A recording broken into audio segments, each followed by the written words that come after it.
ओगड़दानी भगवान शंकर की पवित्र कथा कर पिता मानकर एक रिश्ता परमात्मा से जरूर जोड़ो।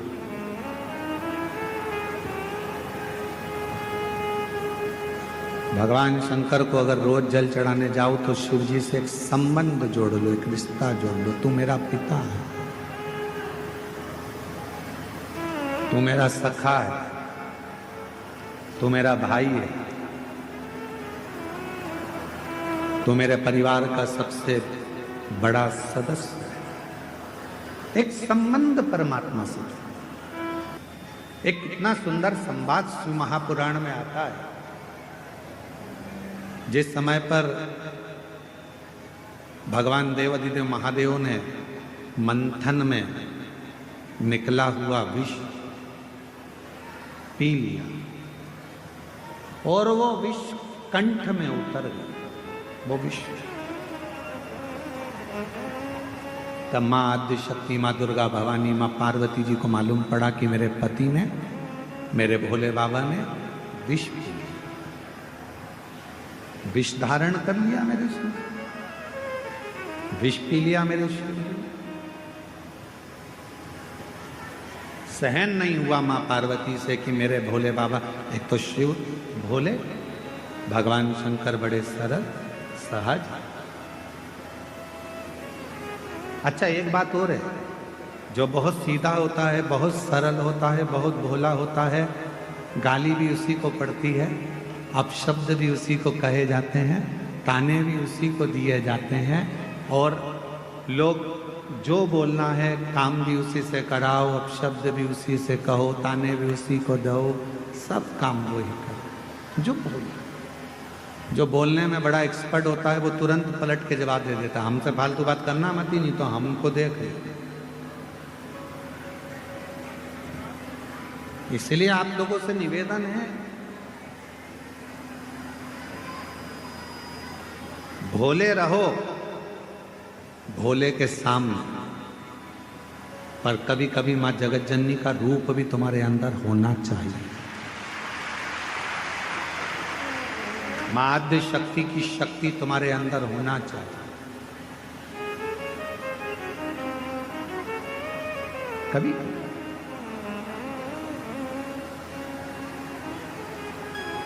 मंदिर जा रहे हो, शिवालय जा रहे हो, पूजन करने जा रहे हो, कोई आपको अगर पलट कर अपशब्द कह रहा है तो उसको जवाब देने की जवाबदारी आपकी। ठीक नहीं है।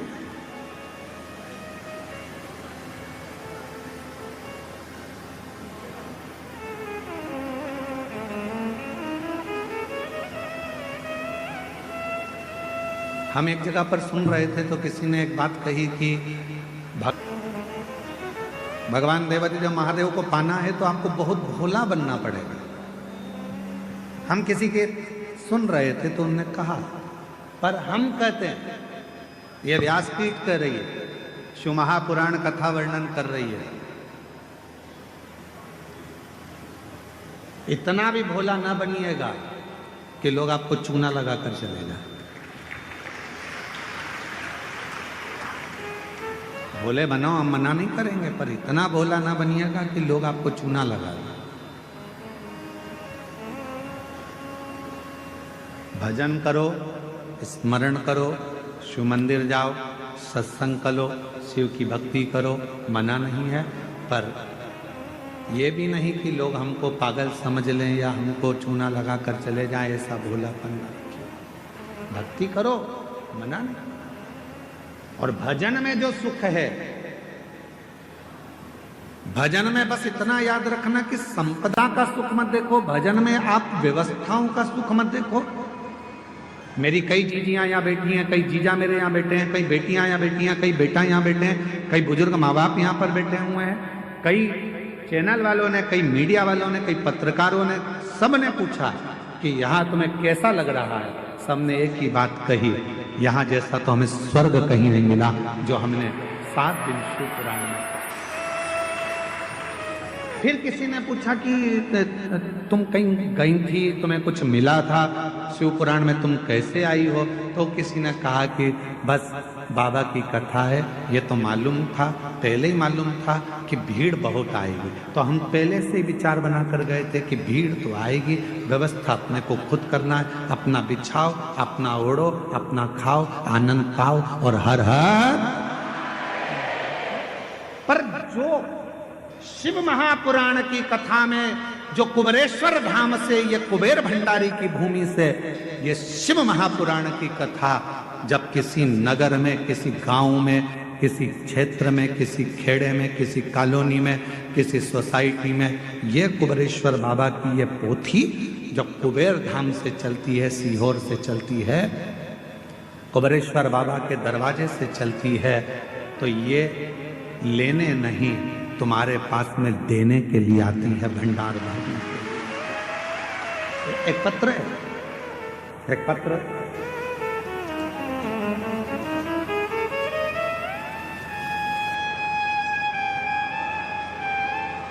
बेटे का फोटो देखिए पहले। जहर विष शिव के कंठ पर गया। मेरी माता जगत जननी जगदम्बा अम्बा महारानी को मालूम पड़ा, माँ दुर्गा भवानी को मालूम पड़ा कि कंठ में विष आ गया, कंठ में विष।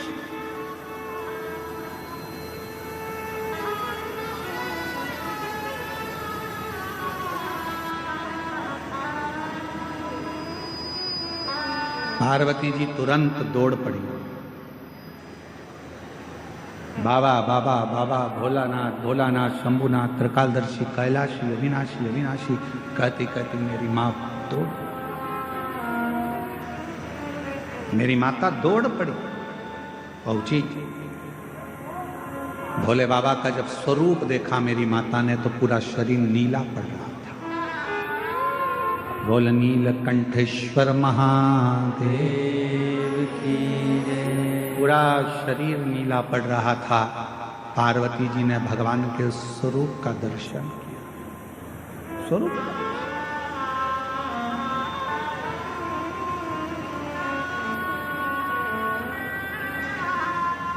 पार्वती जी ने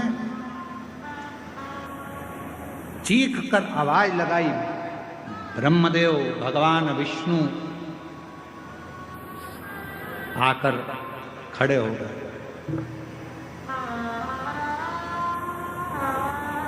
ब्रह्मदेव और भगवान विष्णु आकर खड़े हो गए।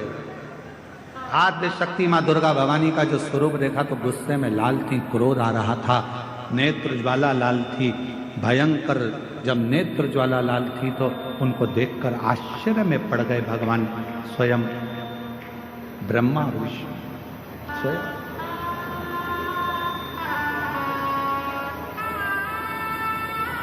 मां क्या बात है, क्या हुआ मां?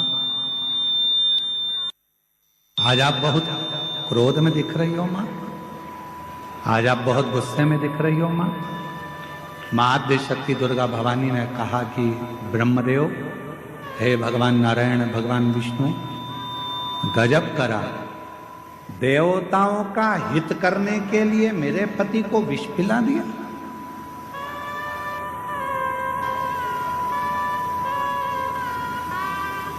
देवताओं का हित करना था तो मेरे पति को विष।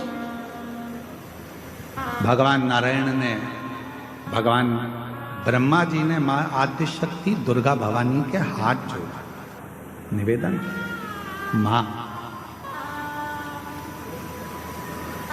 33 कोटि देवताओं में कोई देवता ऐसा नहीं है कि इस विष को पचा सके। बुराई को पचाना, निंदा को पचा लेना, अपशब्दों को पचा लेना, तानों को पचा लेना, आड़े टेढ़े शब्द व्याख्यान को पचा लेना, यह हर किसी के बस की बात नहीं है। लोग आपको गाली देते हैं और आप पचा लो, ये बहुत बड़ी बात है। लोग आपको बद्दुआ दे रहे हैं, श्राप दे रहे हैं, आड़ा टेढ़ा कह रहे हैं, उसके बाद भी आपके मुख से कुछ ना निकले, आपने वो पचा लिया, लोग आपको आड़ा टेढ़ा कहें तो भी आप पचा ले रहे हो। यह कोई सहज वाली बात नहीं है।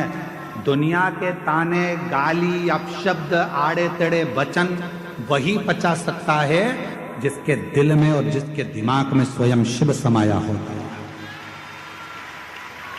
भगवान शंकर होंगे तो पचा पाए। पत्नी ने कुछ किया, पचा गया।